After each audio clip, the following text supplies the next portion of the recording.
We all know that the dispute that has been going on with the Colts, Jim Irsay, Chris Ballard, and superstar running back Jonathan Taylor. Is the relationship beyond repair? Is there any chance they come to deal? Someone waves a white flag, someone gives in and caves in and says, okay. First of all, I'd like to welcome you to the JDW Sports Talk Show, where every fan is welcome. If you enjoy Colts content, NFL content, make sure you like, subscribe, put the post notification bell on so you don't miss any future videos. I promise you won't regret it. You'll love it here. We're building something great. We're building a community and an empire that you want to be a part of. Trust me. Oh, is the relationship, is it beyond repair? Is there any chance that Jonathan Taylor will ever play a game in a Colts uniform again? Will either side cave in? If a side caves in, it's going to be Jonathan Taylor and his agent. Jim Irsay and Chris Ballard will not cave in. They will not give him the money. It's been reported that he wants $16 a year. It's been reported that Jim Irsay, and it just seems like Jim Irsay and Chris Ballard will not budge. They will not cave in. If anybody, it's going to be Jonathan Taylor. Because you look at the running back market, it's not on Jonathan Taylor's side at all. And the thing is with Jonathan Taylor is he's had one elite season. His rookie season was very good, but it wasn't elite. It wasn't elite. And last year, he was on his way to having another elite season, if not damn near close to elite season. He suffers a turf toe. He's out a couple weeks. He's coming back. Suffers a high ankle sprain. Out quite a while. Comes back. Tries it one last time. Then, he's shut down for the season. Gets season-ending ankle surgery. And Jim Irsay has stated multiple times that he's fully healthy and ready to go. Yet,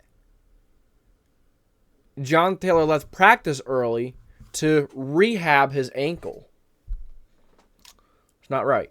Someone's lying. And we've known since the start that someone's lying and someone's spreading false information. Which is not... It's not very... I wouldn't say... it's not very professional at all. Why are you going to spread false information? Whether Jonathan Taylor's back is a problem or not, which I think his back is a problem more than his ankle. Maybe they reported or he tried telling people, his agent tried saying that it was the ankle injury flaring back up. But it can't be. Because Jim Irsay said that he is fully ready. He's fully healthy and he will be ready to go in the offseason. All of a sudden, he has to rehab that ankle again. I don't buy it one bit. I think it's a whole load of bullshit. But it has to be the back. And he's probably trying to protect himself. And I guess these guys just don't learn. You look at what happened to Le'Veon Bell. He sat out a year hoping to get more than what he wanted than Pittsburgh was offering him. And he ultimately had to settle for less with the Jets. And his career just never came close to the heights it was in Pittsburgh. It goes to show, when you're out for a year, there's a big difference in football shape and there's a difference in just being in shape and being in football shape. And if Jonathan Taylor sits out, it doesn't matter who you are, unless you're a superstar quarterback like Watson or you're one of the best quarterbacks at the top. Your value is going to go down if you don't play a year. And with running backs, that process has to be amplified even more.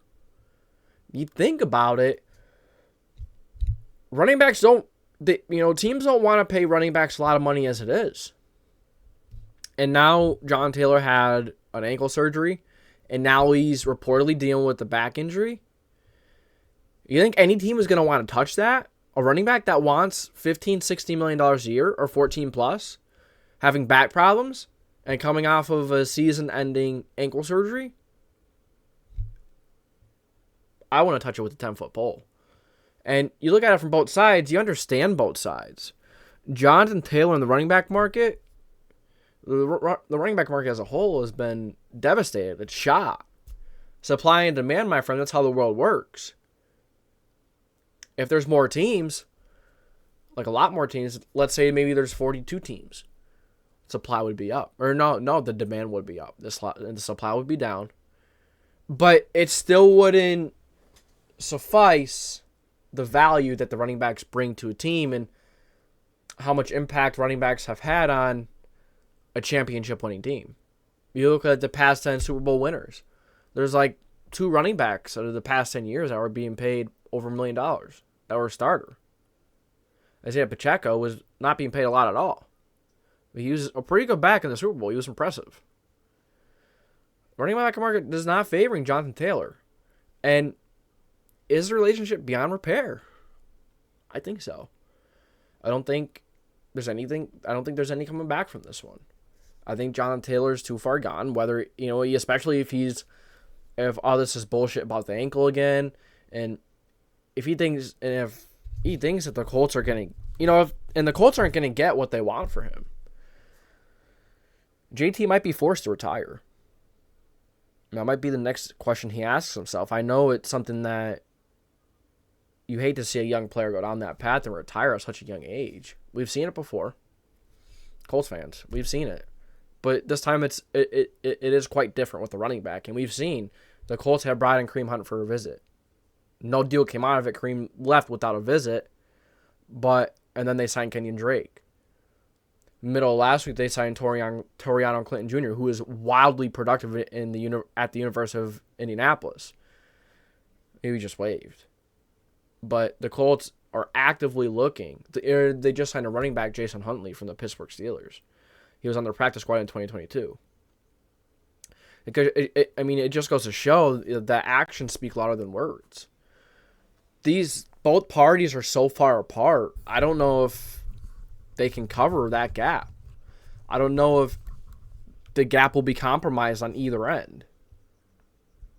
I highly doubt it will be. Unless Jonathan Taylor gets something figured out with his agent, and the agent figures something out, they could kind of try and mend relationships with the Colts. But Jonathan Taylor is running an uphill battle right now. I'll use a little pun right there. He is battling an uphill battle. He's a running back. Teams don't want to pay him a lot anyways. Teams are not going to want to trade a lot for him. It's just how the NFL is right now. The running back market is shot. And Jonathan Taylor is not doing himself any favors. Michael Pittman said he's going to play out this last year. Respect. Thank you, Pittman. Thank you for setting an example. He truly wants to play. He truly wants to earn that money. He's like, if I play another year, maybe I could really get some good money. Maybe I could get some better money if I have a good year. And Jonathan Taylor's just thinking, I'm just going to sit out. And then his value is going to plummet. It's going to go down even more. No one's going to want to trade a big amount for him. No one's going to want to pay him. He's probably going to get the best money he's going to be offered. It's a lose-lose for JT. He's hurting himself.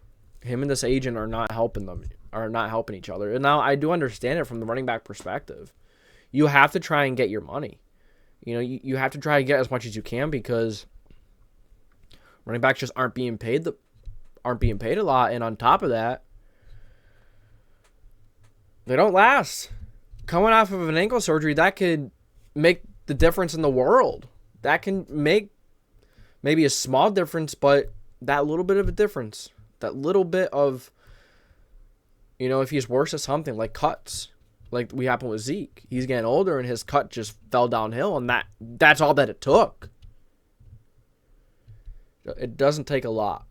So JT, I hope you decide that you want to play for the Colts, but the Colts have spoken a lot of their words. Going out, looking for running backs, turning over some stones, signing some, seeing what you got. It goes to show that the Colts don't think anything is going to be done in the near future. Now, Shane Steichen came out and said a little while ago, I think last week, that John Taylor will play when he's healthy. I don't think he will. I respect you, Shane, and I understand you're trying to just keep it calm. You don't want to make any comments that are going to go wild. They're going to, people are going to roar at, because you don't want to bring that to the table right now. You want your team focused on becoming the best team that they possibly can become, no matter who is there or not. And I respect that. It's part of the game. It's a big psychological factor as a head coach, not just coaching.